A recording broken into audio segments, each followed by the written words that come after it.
stories that stay buried for a reason.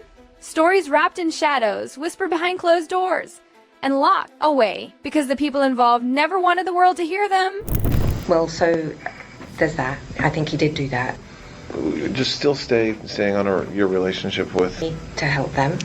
But then I think he may have tried to use that to insert himself in some way. That would not have surprised me. Some stories don't disappear because they aren't true. They disappear because they're dangerous. Because they threaten powerful people, polished reputations, and carefully built fairy tales. And sometimes, the only reason they ever resurface is because someone reaches a point where they have absolutely nothing left to protect. Behind prison walls, far away from champagne decks and flashing cameras, Ghislaine Maxwell allegedly began speaking. No society dinners. No powerful men to impress. No image to maintain. Just silence, time, and memories that refuse to stay buried. And tucked inside those memories were whispers about Prince Andrew, pieces of his past that were never meant to leave the shadows. And inside those whispers, a name surfaced. A name the world would later come to know very well. Meghan Markle. What Maxwell allegedly hinted at was simple, yet explosive. Meghan and Andrew didn't meet through royal circles. They didn't meet after Harry. They met long before. And the real story didn't begin in a palace. It began on a yacht. At first, it sounds too wild, too messy, too risky to be real. But once you start tracing timelines, aligning dates, and listening carefully to the people who were actually there, the puzzle pieces begin sliding into place with an unsettling click. Somewhere back in 2002, there's a hidden chapter that connects a yacht in night, a prince, whispered claims of pregnancy, and a medical crisis that would change everything. This is the story Ghislaine Maxwell allegedly hinted at, and it begins exactly where it could only begin, February 2002. Nice, France. The air was warm, the kind of warmth that makes people careless. The sun melted into the Mediterranean like gold poured straight into the sea, and the harbor glowed as if lit from underneath. Docked there was a Greek billionaire's yacht, huge, immaculate, pulsing with music and privilege. This wasn't a cruise. It wasn't a tourist party. It was a private celebration arranged for one specific guest. Prince Andrew, traveling through Europe on official duties, was expected that night, and stepping onto that same yacht, wearing confidence like it was stitched into her skin, was a young Meghan Markle. This was years before Hollywood buzz. Years before royal titles. Years before anyone in the world cared who she was. Back then, she was ambitious, hungry, and determined to be seen. And no one on that yacht understood that what unfolded over the next few days would become one of the most whispered about rumors of her past. Every rumor has a witness. This one had the most unexpected kind. An Australian backpacker, known only by the pseudonym Bob. Bob didn't belong there. He wasn't rich. He wasn't famous. He wasn't powerful. He was just a young traveler moving through Europe with a cheap backpack and loose change. Fate dropped him into that world when he befriended Theo, the yacht owner's son, who invited him along for what he promised would be an unforgettable night. Bob had no idea how right he was. He remembers everything. The music, the lights, the tension in the air, the feeling that something unusual was unfolding right in front of him. He didn't know he was watching the start of a rumor that would follow Meghan Markle all the way into royal life. Before Prince Andrew even arrived, Meghan was already drawing attention. Not because she was famous, she wasn't. Not because she was powerful, she wasn't. But because she spoke like someone absolutely convinced her destiny was enormous. According to Bob, she told people her father was an award-winning Hollywood lighting director. She spoke about landing a role in a U.S. hospital drama. She even declared without hesitation that one day she would become the first female president of the United States. The other women on the yacht didn't hide their irritation. They whispered, they rolled their eyes, they called her a fantasist. Meghan didn't care. Her eyes were fixed on the staircase. She wasn't there for approval. She was waiting for someone. She wanted more than attention. She wanted access. She wanted the prince. And the moment Prince Andrew arrived, the energy shifted, conversations paused, heads turned. Even the music seemed to soften. He moved through the crowd like someone fully aware of his power. And Meghan didn't wait. She didn't hesitate. She didn't second guess herself. Within 30 minutes, according to the witness, she was sitting on his lap. Not shy, not embarrassed, not uncertain. She wore a tiny white bikini that caught the light with every movement. Leaning into him, whispering like they'd known each other for years. The other women watched, annoyed and stunned. But Meghan was locked in. Whatever you call it, boldness, strategy, instinct, it worked. Prince Andrew didn't push her away. That moment lit the fuse. Within hours, Meghan and Andrew disappeared below deck, down a narrow staircase into private cabins, and then they vanished for 3 days. Food and drinks were delivered to a single cabin, and no one saw them emerge. Morning blurred into night.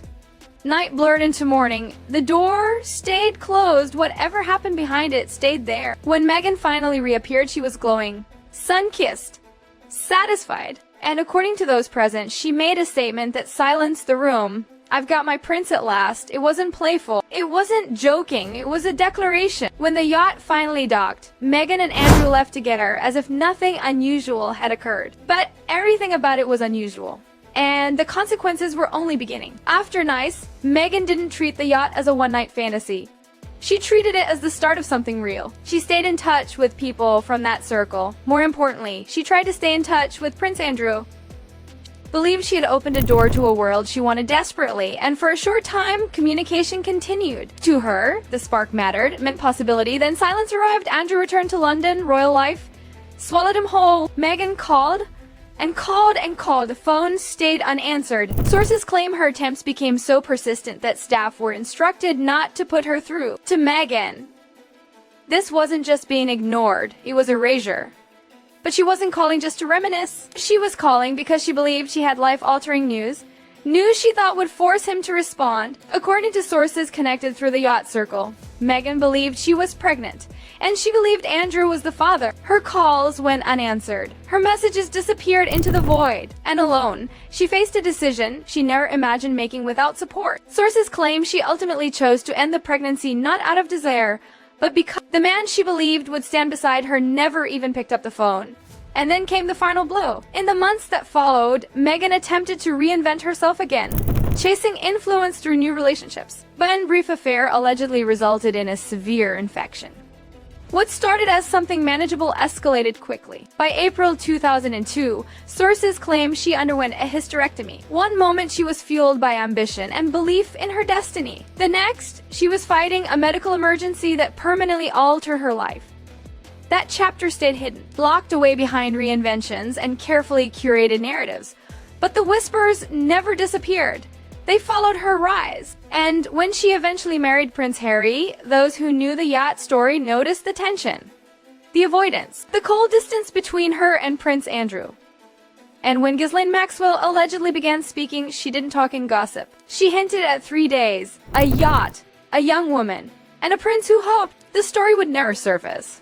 Some stories don't fade, they haunt. And this one, whether whispered or denied, still walks quietly beside Meghan Markle's rise. One Prince Andrew would rather the world never hear again. And even after the fairy tale wedding, even after the cameras, the titles, the rehearsed smiles and carefully chosen words, that ghost never truly left her side. People who had been around long enough, who understood how the elite world really worked, noticed it immediately. There was something unfinished in the air whenever certain names were mentioned, certain rooms went quiet, certain faces tightened just a little too fast. Those who knew about Nice, about the yacht, about those 3 sealed-off days below deck, say the tension wasn't imagined. It was recognition. Not nostalgia, not longing, recognition. The kind that comes when 2 people share a chapter neither of them wants reopened. According to whispers that followed the royal circle, Prince Andrew did just keep his distance from Meghan after she entered the family. He avoided her with precision, as if even being in the same room risked cracking open a vault he'd spent years sealing shut. And Meghan, those who watched her closely say she changed the moment she stepped into royal life. Not softened, sharpened, more controlled, more deliberate. As if she understood that survival at that level required armor. She smiled, she spoke, she performed, but behind it all was someone who had learned very early that doors can slam without warning, that powerful men disappear when silence benefits them, and that reinvention isn't a choice, it's a necessity. The whispers followed her quietly. Staff murmured. Old acquaintances connected dots they were never supposed to connect. The timeline never fully disappeared. 2002. Nice. The yacht. The sudden medical crisis. The abrupt shift in her life trajectory. None of it was ever addressed publicly. It didn't need to be. The people who mattered already knew enough to stay quiet. That's what makes Ghislaine Maxwell's alleged hints so unsettling. Not because she offered proof, not because she named names outright, but because she spoke from a place of nothing to lose honesty. Prison strips away illusion. It leaves only memory. And memory, when it's shared quietly, can be more dangerous than any headline. Those close to the situation say Maxwell didn't speak with drama. She didn't embellish. She simply alluded. 3 days, a young woman who believed she had secured her future. A prince who walked away.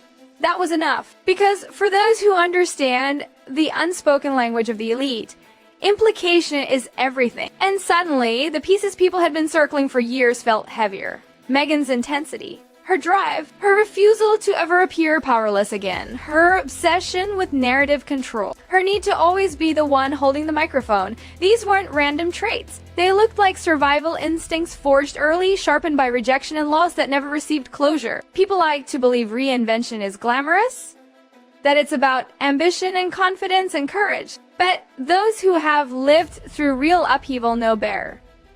Reinvention often comes from grief, from secrets, from moments when your body, your future, and your belief in protection are taken out of your hands all at once. And maybe that's why this story refuses to stay buried, because it doesn't just expose a rumor, it explains a pattern. The girl on the yacht who declared she'd finally gotten her prince learned, brutally, that princes don't always stay. That promises, whispered in private cabins, don't survive palace walls. And that silence can be more devastating than any public rejection. Years later, when Meghan stood beside Harry, when she entered the institution that once shut its doors to her from the inside, some say there was a quiet sense of irony, not triumph.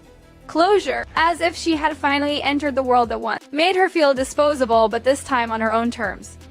Still, ghosts don't vanish just because the setting changes. They linger in pauses, in avoided eye contact, in sudden stiffness when certain conversations drift too close to forbidden territory. And for Prince Andrew, those ghosts have only grown louder with time. Scandals, lawsuits, exile from royal duties, a past that keeps resurfacing whether he wants it to or not. In that context, the yacht story doesn't feel random anymore. It feels like one thread in a much larger tapestry of recklessness, entitlement, and women who believed they mattered until they didn't.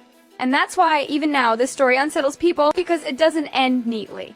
There's no confession, no confirmation, no denial strong enough to silence the whispers. Just a trail of aligned dates, human behavior, and people who quietly nod when the subject comes up. Some stories are buried because they're false. Others are buried because they're inconvenient. And then there are the ones buried because too many powerful people remember them the same way. This one belongs to that last category. A yacht glowing under French stars. A prince who walked away. A young woman whose life veered sharply in a direction no one saw coming. And a past that still echoes no matter how high the climb afterward. Not a fairy tale, not a rumor that fades, but a shadow that learned how to walk in silence.